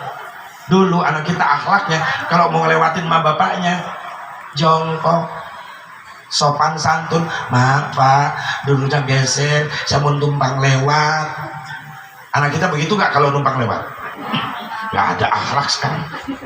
Emaknya di jalan main seret sampai nyungsep emaknya. Bapaknya telentang tidur-tiduran ruangan tamu, masya Allah dilangkahin, buat loncat kagok nginjek leher bapaknya. Ini anak jurig. Udah nginjek leher bapaknya, melotot sama bapaknya, bokap sih, bokap. Lu kagak nyambung, lu makan sama pindang, keluar dari mulut jadi bokap. Datang emaknya, nyokap. Datang neneknya, nyokap. Datang engkongnya, nyakop. Itu bahasa juri di mana? Banyak orang tua sakit samaan. Maaf nah, para remaja jangan sakiti orang tua kita, apalagi ibu kita. Pak dengerin, maaf dengan diutusnya Rasulullah, ibu-ibu diangkat derajatnya 3 tingkat di atas bapak. Lu kalah Pak. Jangan macem-macem sama bini, awas, muliakan bini kita. Tenang gua belain, tenang. Emang gua dari dulu nggak seneng sama laki. Ya bahaya kalau saya seneng sama laki, sebel deh. Maaf, ibu sampai diangkat derajat 3 tingkat. Pak, dengerin, jangan bohong dulu sama bini. Diam, gue yang ngomong, diam. Bahkan maaf, sekaya apapun suaminya, tolong kumpulin harta suaminya sedunia buat bayar jasa istri, gak bakal mampu kebayar. Diam. Mana jasa istri gak bisa dibayar sama suami. Ibu, harus dibawa nyanyi Pak. Kaulah wanita yang derajatmu 3 tingkat dibanding kau mengandung lagi. Kalau anaknya 20 goblok banget kan jangan nyanyi di situ. Menyusui, mengasuh dan merawat lalu ada putrimu ibu. Ada di qasidah ada? Kalau dulu mah bukan qasidah, waktu saya masih kecil ingat yang main tuh ibu-ibu. Alatnya gede tuh, bulat. Apa dulu mah disebutnya? Kitimpring, bener. Kitimpring masih jadul, nggak ada variasi pukulan, nggak ada. Mukul dari awal sampai akhir gitu doang. Pak, brung, pak, brung, pak, brung, pak, brung. Itu solisnya penyanyinya Bieba, kecereknya Binunung. Ya iya, lagu kagak jauh dari Yadana. Yadana, Yadana, dan pak, pak, habis Yadana marah apa? Nah, Hamawi ya mis. Bener, hilang kitimpring, datang rebana kasidah, mulai ada variasi pukulan, almanar, tasi, nasidaria, trak tung tung tung tung tung tung tung tung tung tung tung tung tung.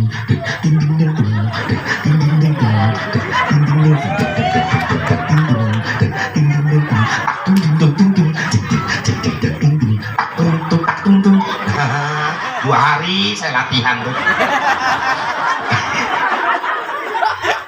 Hilang rebana, datang cerawis. Hah? Oh, emak udah tua di sini ya. Anak santri latihan dibeliin alatnya bulat-bulat pada kecil, mukul sampai kencang-kencang, kedengeran kemana-mana. Opak, gemblong, emping ngecujur. Enak tuh merawis.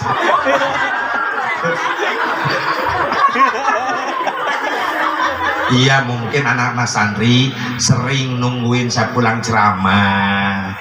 Pulang jam 1, jam 2 kalau malam nih anak-anak santri nggak tidur. Udah pasti nih Sepuh Barok Abah pulang pasti bawa kardus biasanya. Itu panitia. Pulang ceramah biasanya bawa yang kencang. Nah, supaya didengeran. Ya biasanya 3 dus, 4 dus biasanya. Dus pertama opak, ranginang. Dus kedua jeruk, pisang. Dus ketiga beras. Suka dapat beras biasanya. Yang keempat nasi malalah ditumpangin bakaka, begini aja bakaka. Udah, terima kasih atas dukungannya. Ya Allah. Di qasidah ada lagu apa? Ibu sampai tingkat derajat diangkat oleh Allah. Kenapa? Karena ibu punya jasa gak bisa dibayar sama anak. Istri punya jasa gak bisa dibayar sama suami. Mana jasa ibu, jasa wanita? Maaf, jenjang menuju kehamilan biasanya ada proses ibu buang darah kotor sebulan sekali, betul? Kata itu apa namanya? Bahasa agamanya head ya, bahasa nasionalnya apa? Mens. Kalau bahasa Sundanya di sini apa? Kalangan, kotoran. Kalau bahasa premannya apa? Ada bahasa premannya ada. Si brewok muntah darah gitu. Udah diam. Udah diam, brewok muntah darah. Si botak jadi merana.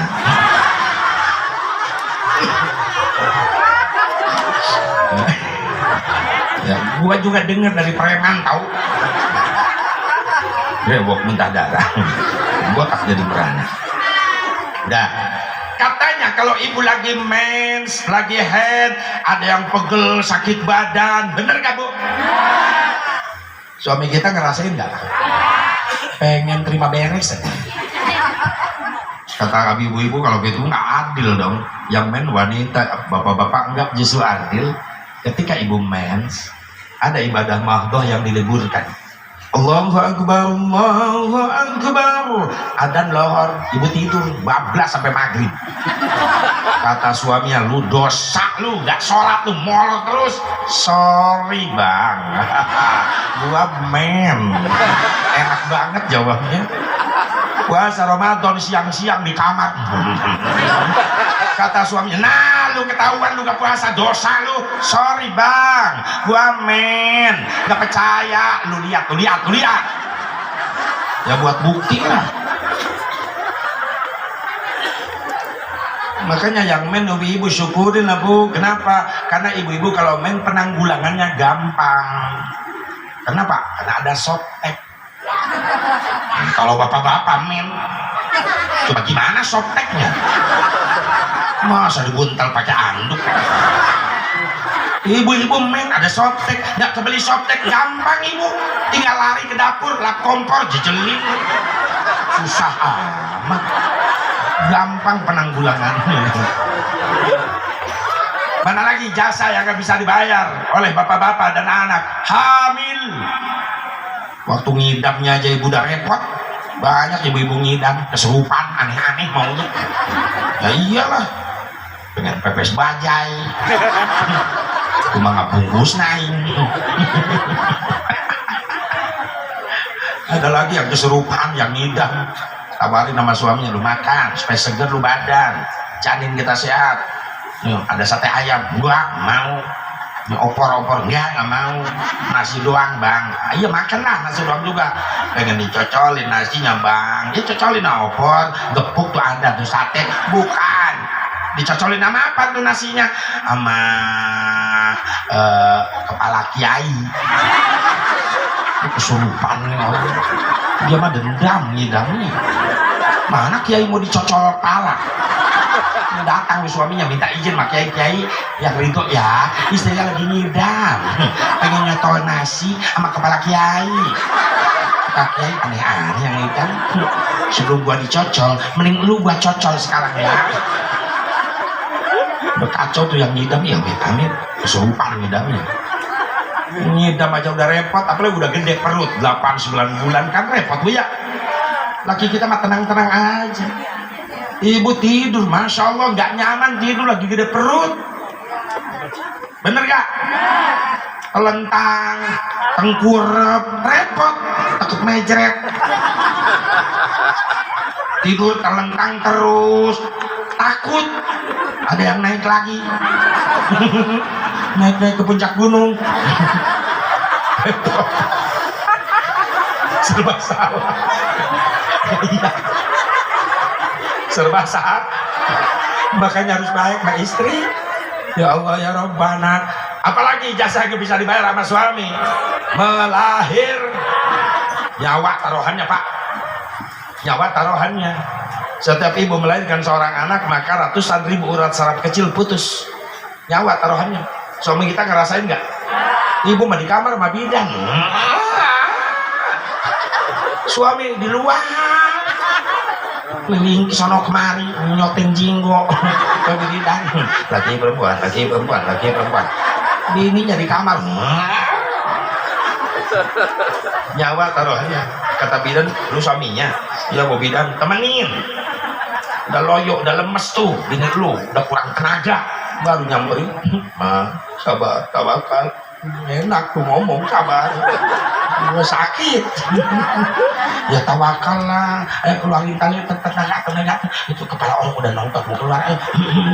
Udah lemes. Lemes, nggak ada tenaga. Sama papa bareng ayo supaya ada tenaga baru. Ayo 1, 2, 3 bareng. Malah suaminya yang lahirin duluan. Sampai bidan kaget nih, orok bau apaan. Masya Allah.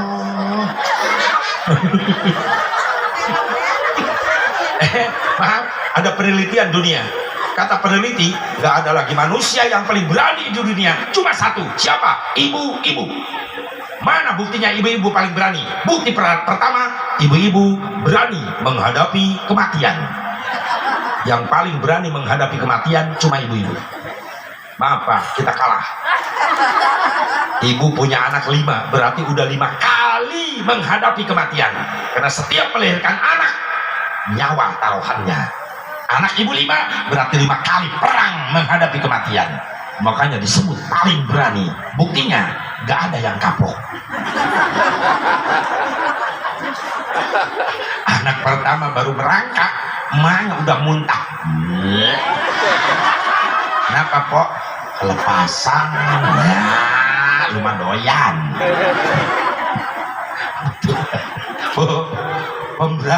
Pemberani. Bukti kedua, ibu-ibu pemberani. Bukti kedua, ibu-ibu berani ngeridit. Yang paling berani ngeridit ibu-ibu ngutang. Makanya wajar lah ibu-ibu kalau jalan pelan. Kenapa? Kerudung sampai sendal belum lunas semua. Ya mulu derajat ganti seragam. Emang ibu-ibu di mana-mana begitu. Ya serunya pengajian ibu-ibu itu ada variasinya, ada kreditan, ada arisan. Kalau bapak-bapak sepi pengajian, nggak ada kreditan serempak, nggak ada. Ya Allah ya Rabbana, bu, melahir, kan pemberani ibu-ibu, berani ngeridit. Yang ketiga, mana bukti ibu-ibu pemberani? Bukti ketiga, ibu-ibu berani marahin yang dagang. Paling galak sama yang dagang ibu-ibu. Bapak-bapak mau makan ada nasi doang. Ada tukang chicken lewat, "Mang, chicken berapa? Paha." 6.000, 4.000 ya. Gua bisa bang, 6.000. Ini bumbunya crispy. Kalau laki-laki mikir, biarin mal juga gua beli, yang penting bisa makan. Daripada gua capek ngejar-ngejar ayam, belum nyembelinya, belum ngerebusnya, dudutin bulunya, gorengnya, oh lama banget. Udah bungkus bang, 6.000. Jadi simple laki-laki mah pikirannya, rasional, nggak banyak bacot. Kalau ibu-ibu nawar, perasaan ngomongnya pakai sound system ibu-ibu. "Bang, chicken berapa paha?" 6.000 kok. 6.000 sampai denger semua kampung. Daging ayam segede gituan mahal, lu cari untung terlalu banyak. Di tempat yang lain segede gitu mah 2.500. Kata tukang chicken, 100 ibu-ibu yang belanja begini bangkrut gua udah. Daripada malu ribut sama ibu-ibu, tukang chicken ngalah. Ya udahlah, buat ibu mah 2.500. Nih sekalian, roda saya makan sekalian semuanya. Orang bangkrut. Yang keempat, ibu-ibu pemberani. Apa bukti yang keempat? Berani menghidupkan yang mati. Serem ibu-ibu. Ini berarti sakti loh, jangan ngeledek ibu-ibu. Laki-laki nggak ada apa-apanya.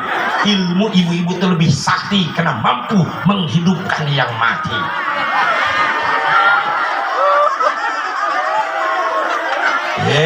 Nyalain kompor, ngeres lu pikiran. Nyalain kompor, hidupin yang mati. Udah. Nih hebatnya ibu-ibu. Mudah-mudahan panjang umur. Kalau nggak ada gerakan majelis Islam ibu-ibu nih sepi pengajian. Ngandelin bapak-bapak susah. Makanya saya di Cikampek kalau ngadain pengajian nggak pernah ngundang banyak bapak-bapak, olok undangan. Sebarin sama bapak-bapak 100 undangan, yang datang 5 engkong-engkong semuanya, yang 4 molor, yang 1 batuk. Mengundang ibu-ibu cukup 2 undangan 2 desa, yang datang 2.000 mantep, cuma olok hejo. Jangan dulu tepuk tangan. Iya, undangan nggak olok tapi makanan olok. Ya iyalah, kalau ngasongin makanan sama ibu-ibu nggak ngitung menit, detik baru dasongin, sama piring-piringnya hilang. Nuh, nyugin bapak-bapak awet, nuh lihat tuh, di piring tuh lihat, awet. Nuh, kokong, nunung tuh lihat tuh. Depan bapak-bapak jeruk pisang awet. Bapak-bapak ngadepin pisang gini. Modus. nunggu orang meleng pisang hilang satu. Dikantongin sama bapak-bapak, lu gak percaya kodok di kantong celana bapak-bapak, pasti ada pisang. Kalau ibu-ibu, masya Allah, masongin syah, hilang semua. Hebat ibu-ibu, masya Allah. Panjang umur bu, amin. Ya Allah ya Rabbal. Sekali lagi, siapa yang dapat syafaat Rasulullah? Orang yang memuliakan ibu dan bapak. Doain anak-anak kita biar pada mulia, pada saleh. Amin ya Allah ya Rabbal. Siapa lagi ya Rasulullah yang dapat syafaatmu? Orang yang selalu memuliakan ulama dan wali-waliku. Ini kita. Siapa yang memuliakan ulamaku, kata Nabi, sama dengan memuliakan aku. Barang siapa yang memuliakan aku, sama dengan memuliakan Allah. Barang siapa yang memuliakan Allah, Allah sudah sediakan singgasana di dalam surganya Allah. Mudah-mudahan kita dapat bangku, kursi spesial di surga nanti. Karena hari ini kita memuliakan ulamanya Rasulullah, pewaris Rasulullah, dzurriyyah Rasulullah, Sultan Aulia Syah Abdul Qadir Jailani qaddasallahu sirrahul aziz. Amin. Ya Allah ya Rabban. Siapa lagi ya Rasulullah yang kau idam-idamkan, dambakan, yang mendapatkan syafaat nanti? Orang umatku di akhir zaman yang belum pernah bertemu dengan aku, yang belum pernah melihat wajahku, yang belum pernah mendengar suaraku, tapi mereka rindu kepadaku, cinta kepadaku, sampai bibirnya basah membacakan sholawat kepadaku. Makanya ingat, ada pembicaraan Al-Habib Umar bin Abdurrahman Al-Attas, la yanfa'u fi hadaz zaman illa syai'ani kasratul istighfar ana al-laili wa atrafan nahar wa salati ala nabiyil muhtar. Tidak ada manfaat bagi umat akhir zaman setelah membacakan Quran. Ada dua kalimat bermanfaat lagi, akan jadi saksi di yaumil mahsyar. Kalimat apa? Yang pertama, siang malam membaca istighfar. Yang kedua, siang malam membacakan sholawat kepada Nabi Muhammad. Coba kalau zaman dulu mak kita mau nidurin anak, bibirnya sholawat, dikir, begitu bu. Anak tengah malam nangis, udah nak jangan nangis ya, mak juga capek pengen istirahat, mak ayo ya tidur sayang. Astagfirullah Rabbal baraya. Istighfar tengah malam, maknya dapat pahala, anaknya damai hatinya. Kenapa? Ada rekaman istighfar. Sallallahu Rabbuna. Orang tua begitu dulu, masya Allah. Mau tidur nak? Ya ma ayun, udah diayun di pangku sama emak ya, tidur. Sallallahu ala Muhammad. Ma yang gaul ma lagunya India. Ya udah tidur. Ya Rasulullah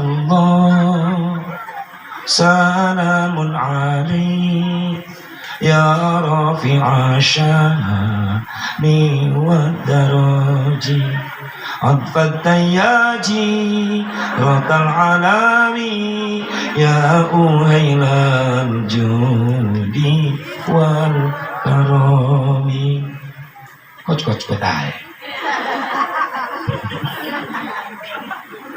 Ya gak apa-apa, yang penting sholawat daripada nidurin anak di ayun. Tidur dari minggu turun ayah ke kota. Ya anak bukan tidur, melotot matanya, mikirin lagu, pengen cepet hari minggu. Ya gak apa-apa Ustaz, itu lagu anak-anak. Iya, tapi isinya nyuruh main. Kreatif emaknya, ganti judul, jangan hari minggu, hari Jumat kek. Nah tidur ya, mak dapat ilmu, ada lagu baru judulnya hari Jumat. Pada hari Jumat ku ikut ayah ke masjid, kan itu mah bagus. Pakai sendal jepit ku duduk samping Pak Khotib. Ku mendengarkan Pak Khotib yang sedang berkhutbah, mengajarkan kita supaya baik sholatnya. La ilaha illallah. Nah tulis lu Pak Ud, tulis. Ini ngajarin anak-anak, lagunya main melulu. Pelangi ganti mengaji barokah jiwamu, marah pusing kacau hilang karenamu. Allah Maha Agung penuh kasih sayang, mengaji cinta Al-Quran. Itu ngedidik itu lagu. Datang bapaknya, tuh tidur lagu Pak, gua udah bikin lagu matematika, lu dengerin. Ji tambah siji jumlahnya jadi 2. Kalau bisa ngaji nanti juga bisa berdoa. Itu lumayan matematika. 2 tambah 2 jumlahnya menjadi 4. Kalau bisa berdoa nanti juga dapat berkat. 4 tambah 4 jumlahnya jadi 8. Kalau banyak berkat insya Allah nggak susah makan. Lumayan. 8 tambah 8 jumlahin 16. Kalau banyak makan insya Allah awet beras. Lumayan. 16 tambah 16 jumlahin 32. Kalau banyak beras insya Allah ngasih mertua. Bagus. 32 tambah 32 jumlahin 64. Udah baik sama mertua, bini lu bisa 4. Nah, setuju bapak-bapak? Yes. Ibu-ibu setuju? Pasti. Bu, Bu, pengen nggak punya suami tetap setia? Pengen nggak? 3 akhlak Siti Khadijah pakai di rumah. Yang pertama, pinter nyenengin suami Rasulullah dengan bahasa. Nggak pernah cerai. Khadijah kalau ngobrol tuh rendah suaranya depan Rasulullah. Ya Humaira, cantik, bunga mawarku sini sebentar. Labbaika ya Rasulullah. Rendah. Ada apa wahai utusan Allah? Kalau nggak ngerepotin, tolong aku seduhkan air susu. Baik, tunggu sebentar, aku bikinkan. Nikmat. Beda sama Khadijah. Cilangkap. Macam kampek. Itu CS-nya itu. Suaminya teriak, nah bikinin kopi ya. Datang ke keluar rumah, termos dicinjing, gelas sendok, ini bikin lu sendiri. Gua lagi masak, kalau gua nggak masak lu makan. Sama kopi lu nyuruh gua, ini termos di gelas, di gula. Kopinya mana? Cerok leher lu, Masya Allah. Gaki, tolol. Ada istri begituan? Ada pak, ada gak? Oh, lu mitnah lu. Oh, nggak ada bu ya? Nggak ada yang ngaku.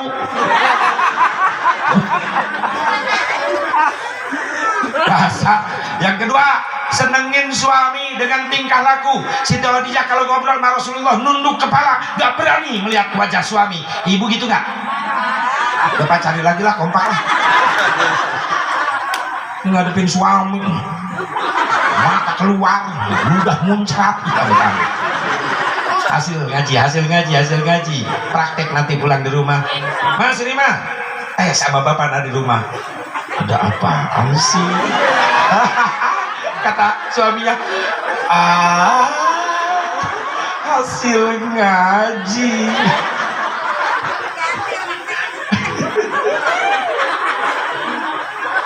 Tiga, senengin suami sama dandanan.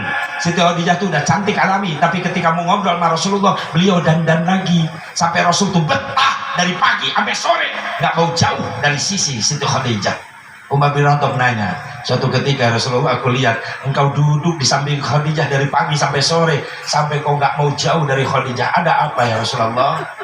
Rasul jawab dengan senyum, Umar, gimana aku menjauhi Khadijah? Karena aku memandangnya begitu betah, nggak pernah kapok. Karena di sampingku adalah bidadarinya surga. Cantik untuk suami. Ibu dandan, suka dandan? Mau kemana? Lu mah gitu. Kondangan lu babak belur. Pabrik cat pada pindah semuanya. Biru hijau, wah biru banyak. Bibir udah merah lagi. Percis ajabnya dia lembek. Gimana? Undangan. Ya pojok disemprot. Yang dapat tukang ojek. Giliran mau monor sama suami. Habis sholat isya, suaminya ampe rusuh pengen pulang ke rumah. Udah janjian sama bini, masuk kamar meringkak bulu kuduk suaminya. Udah tidur telentang di kasur, rambut acak-acakan. Masya Allah, boro-boro dandan, tali BH putus sebelah, yang sebelah udah sambung pakai penitih. Suaminya melong aja. Innalillahi wa inna ilaihi raji'un. Allahu la ilaha illa huwal hayyul qayyum. Baca ayat kursi. Ya Allah, sore-sore udah ada penampakan ya Allah. Pasti liatin lo bini gua. Biarin jelek-jelek gua riendu. Udah peluk aja dah. Dipeluk sama suaminya, teriak suaminya, penitih nojos. Udah jelek bau nyiksa lagi. Makanya Pak, kalau punya bini casingnya model begituan, udah sedang carinya masukin kulkas Pak. Kalau bisa ganti HP lah. Allah, keondangan lu babak belur. Dandan, suami pulang sore jam 5, habis sholat asar dandan. Anaknya nonton, Mak, undangan. Siapa yang ngajak? Mak dandan, hasil ngaji tadi. Mana Mak? Jemput bapak. Bandara. Bapak lu dari sawah naik pesawat. Pintu. Dandan mantep dah, buka deng jendela, nengok keluar, subhanallah, walhamdulillah, baca tasbih terus. Ya Allah, berkah tasbih yang aku baca, pahalanya sampaikan kepada suamiku yang ada di jalan, selamatkan di jalannya ya Allah, hasilkan rezeki yang berkah buat bekal ibadah. Suka kan nungguin suami ngedoa begituan? Boro-boro. Coba nekat, cari uang lagi. Begitu suaminya nongol kelihatan, wah suamiku pulang. Assalamualaikum. Waalaikumsalam warahmatullahi wabarakatuh. Lipen dilihat lagi, udah cakep dah. Buka pintu, action, senyum. Suaminya bengong. Baiti jannati, rumahku adalah surgaku. Ya Allah, di tempat kerja, di jalan banyak yang cantik. Ternyata ini yang lebih cantik ya Allah. Muji suaminya, indahnya bulan, seindah wajahmu, kuningnya emas, tak sekuning gigi.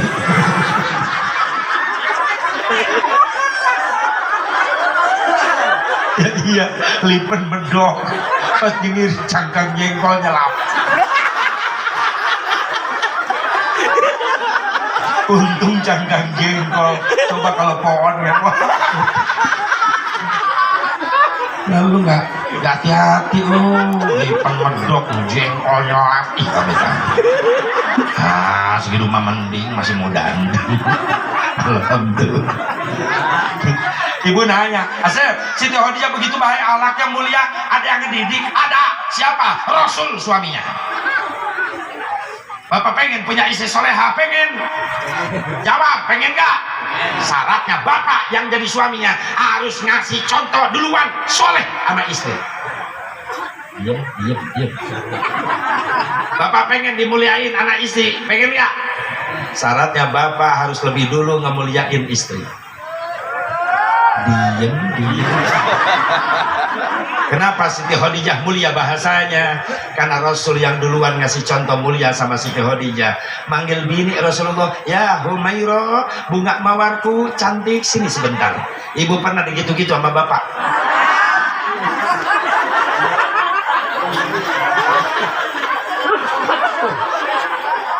Lu mah enak sih, manggil bini sembarangan. Peang, sini. Isinya makin kasar, ada apaan? Jebrak. Astagfirullahaladzim. Si Peang sama si Jebrak. Pasti istrinya ngadu nanti di rumah. Dengerin gak tadi lu, si Mubarok ceramah. Rasul manggil bini bunga mawar, Pak, bunga mawar. Selama ini papa belum pernah manggil seperti itu. Suaminya teriak, wajar. Siti Khadijah dipanggil bunga mawar sebab cantik. Nah lu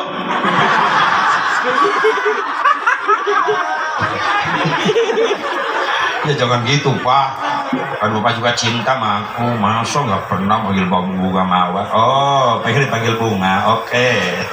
Hei bunga jawer kotoku. Bau dia, bompol. Awas Bu, siapa yang dapat sapa Rasulullah? Orang yang selalu membasahi bibirnya, membaca istighfar, membaca salawat kepada junjungan kita Nabi Muhammad Sallallahu Alaihi Wasallam. Mudah-mudahan ada manfaatnya. Udah jam 2. Biarin ngaco jam-jam gua. Saya mau langsung ke Ciawi, tapi insya Allah istirahat dulu sebentaran lah. Paling asar, habis asar lalu berangkat ke Ciawi. mungkin berapa jam dari sini, bisa sejam nyampe lah, karena dari Ciawi nggak jauh. Mudah-mudahan sekali lagi kita dipanjangkan umur, disehatkan zahir batin oleh Allah, dimudahkan rezeki buat bekal ibadah, turunan-turunan kita jadikan turunan yang soleh dan solehah. Intinya kita mendapatkan nanti di yaumil mahsyar syafaatnya Nabi Muhammad sallallahu alaihi wasallam. Allahumma shalli wa sallim wa barik ala sayyidina wa habibina wa syafi'ina wa karimina wa maulana Muhammad wa sallim radhiyallahu ta'ala an kulli sadatina ashabi Rasulillah ajma'in. Amin ya Allah ya rabbal alamin. A'udzubillahi minasyaitonir rajim. Bismillahirrahmanirrahim. Alhamdulillahirabbil alamin hamdan yuwafi ni'amahu wa mazidah. Ya rabbana lakal hamdu kama yanbaghi li jalali wajhikal karim wa 'azimi sultanik. Allahumma ighfir lana dhunubana wa liwalidina warhamhum kama rabbawna shighara wa li jami'il muslimin wal muslimat wal mu'minina wal mu'minat al ahya'i minhum wal amwat. Allahumma ahsin 'aqibatana fil umuri kulliha wa ajirna min khizyid dunya wa 'adzabil akhirah. Rabbana atina fid dunya hasanah wa fil akhirati hasanah wa qina 'adzaban nar. Sallallahu ala sayyidina Muhammadin nabiyil ummi wa ala alihi wa sahbihi wa sallam. Bi fadlika subhana rabbika rabbil izzati amma yasifun wa salamun alal mursalin walhamdulillahi rabbil alamin. Hadanallahu wa iyyakum ajma'in. Wallahul muwaffiq ila aqwamit thariq. Assalamualaikum warahmatullahi wabarakatuh.